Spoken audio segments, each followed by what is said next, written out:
Samantala, posibleng bumagat ang parusa po ng pulis na nakagitgitan ng convoy ni Pangulo Aquino sa Compliment Avenue kahapon. Diyan ay matapos matuklasang wala siyang lisensya at walang maipakitang certificate of registration ng sasakyan. Saksi si Maris Umali. Hindi ako nagdispensa. Pinararating ko kay Presidente, hindi ko alam na dumaan na pala siya.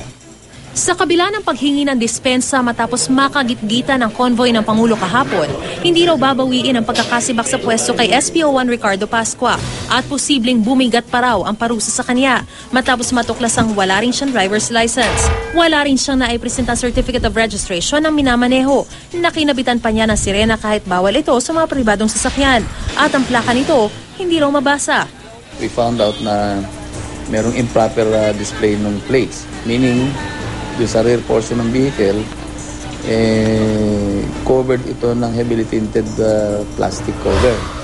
Plastic. So, hindi mo mabasa talaga yung plate number. Doon sa harap naman, naka-emboss yung QCPD ng commemorative plate. Hindi na muli humarap sa kamera si SPO1 Pascua dahil tumataas daw ang kanyang presyon. Pero giit niya, hindi lang daw niya na-renew ang nag-expire ng lisensya.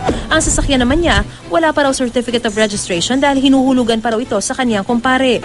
Paliwanag naman niya sa paggamit ng sirena at madilim na plaka, ginagamit daw niya ang sasakyan sa anti-illegal drugs operation. It will mitigate na hindi naman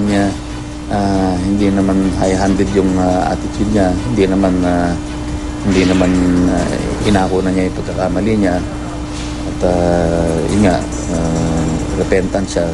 Sa pagpapatuloy na investigasyon kay SPO1 Pascua, naungkat maging ang mga nauna ng reklamong inihain laban sa kanya na posible umanong ikabigat lalo ng kanyang kinakaharap na kaso ngayon. Nangako naman ng pulisya na magiging patas sila sa kanilang investigasyon. Pinabubuksan muli ng pulisyang na-dismiss na kaso, kaugnay ng pagsusukbit niya ng baril sa baywang habang nakikipag-inuman sa pampublikong lugar.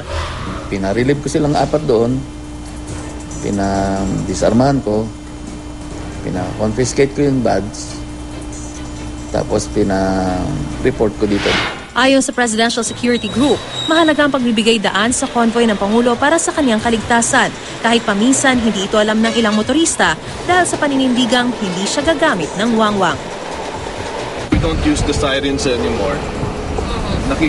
Ginagamit namin yung mga loudspeakers para nakikiusap sa tao na makikiraan yung convoy.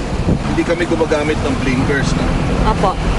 We only use the hazard lights to identify which cars are in the convoy. Ako si Maris Umali, ang inyong saksi.